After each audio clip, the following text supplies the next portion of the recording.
So, I began my professional life a little like this. I trained in clowning, physical theatre, voice, dance, masks. I learned how to imitate the movements of animals and objects, creak and croak like a door, swish like the sea, and create the feeling of the ground being rained upon after a long drought. Of course, it didn't get me a high-paying job in management. But it did teach me to understand how the world works, how it moves, and how to participate in things that I might not have at first quite understood. It taught me how to adapt and how to make real strong choices. And it taught me how to deal with the kind of harshness that life sometimes throws at you, sometimes without warning, and often with a lot of sadness.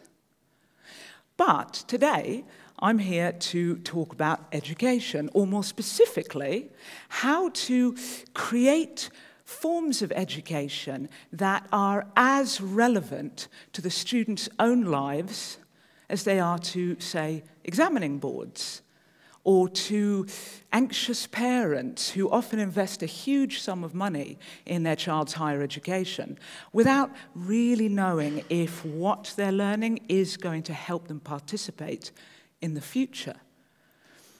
But let's back up a bit.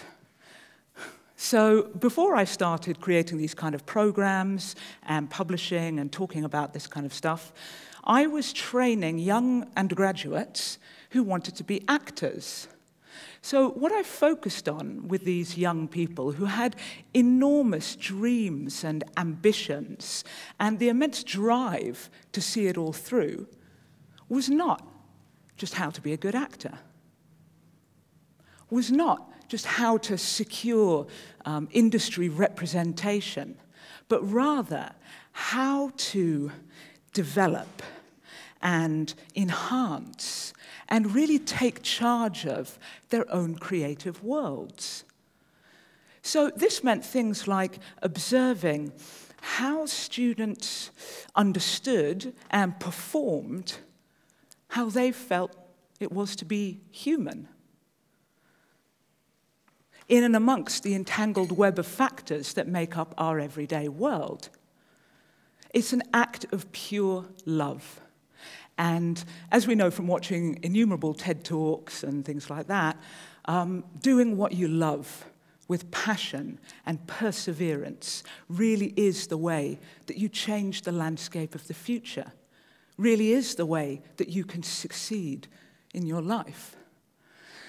So when I was called in for a meeting by a senior colleague of mine who was frankly furious at the fact that I was ripping up the rule book by trying to bring the ludicrous work of clowning into a serious establishment, she said to me, "Why are you training them to be artists? They're not artists, they're just technicians." Well, I was speechless, but I was also enthused. She had unwittingly spurred me into action. So I was going to find and create a way to develop a method of education that understood students, regardless of their subject or their discipline, as artists. Not as just technicians who were involved in the endless reproduction of standardized knowledge. So why?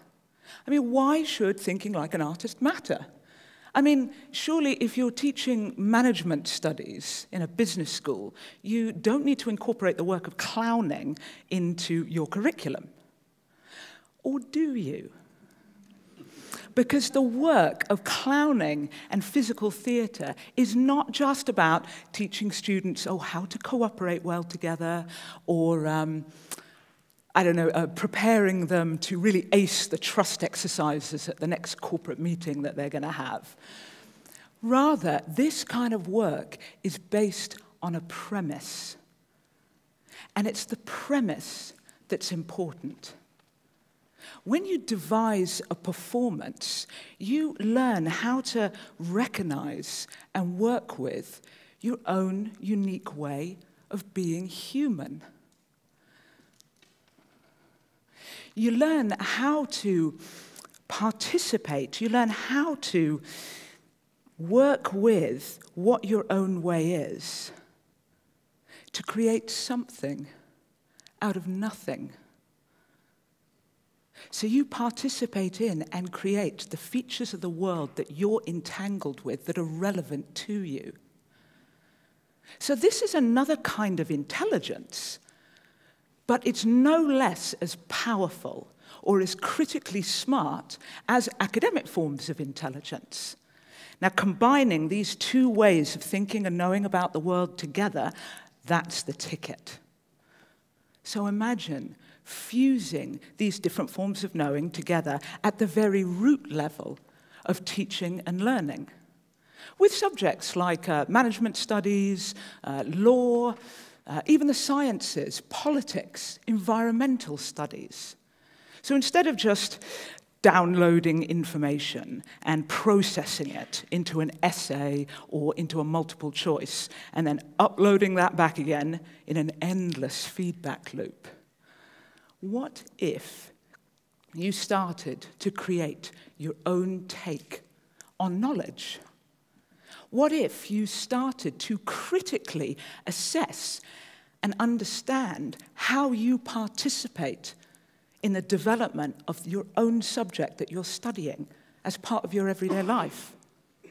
And this is entirely achievable by using performance-making methods.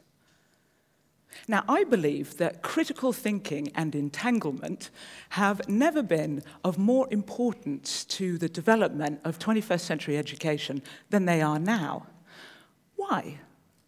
Well, because the world has become characterized, or as characterized, by networks and connections, as it is by isolation and disconnection.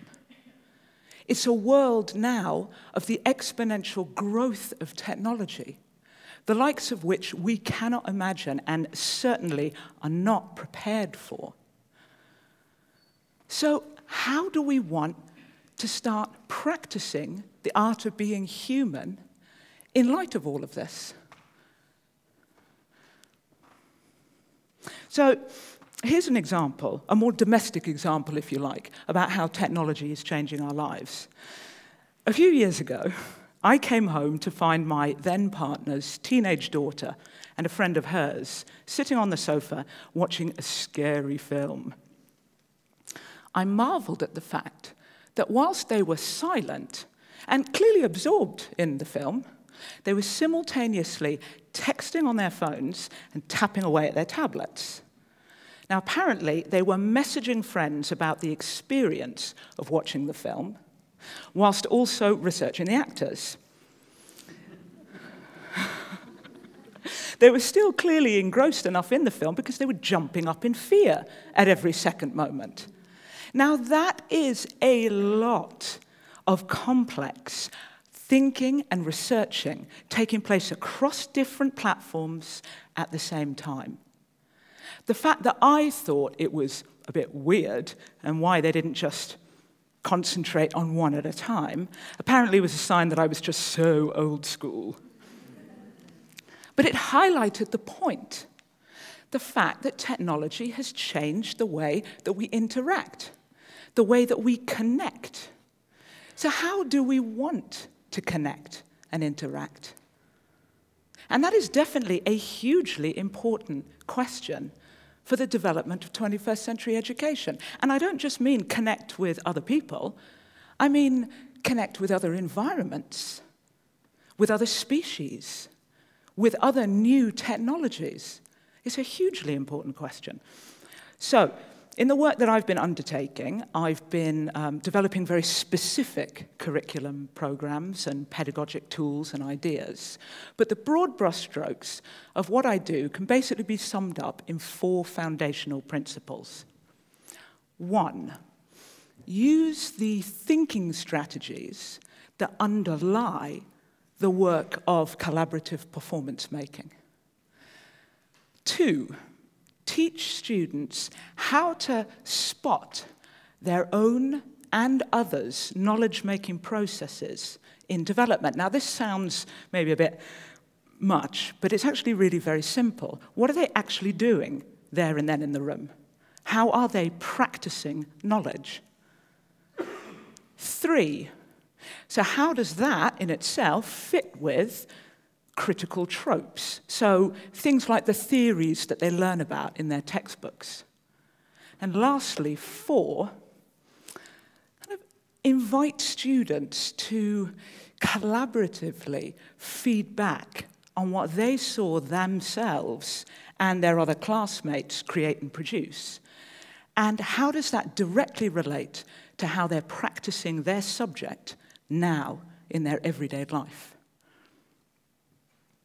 So I think that this kind of work really encourages students to think in ways that are more entangled, in ways that are more networked, and in ways that are more embodied. So I've run a lot of these kind of projects across different disciplines with students who have no experience of ever having done a performance before in their life. And it's worked. This is the kind of work and the kind of thing, in fact, that can happen when you send in a clown to develop different kinds of curriculums. You have serious participation, serious play, and serious critique. So, how do we want to practice the art of being human in the 21st century? What kinds of new thinking strategies do we need? How far are we willing to think about what knowledge and education is actually becoming in light of the entanglements of the 21st century? And what kind of new teaching and learning strategies are we ready to imagine? So send in the clowns, the performers and the artists. They have just the right tools to develop education in ways that are relevant, timely, and that truly work. Thank you.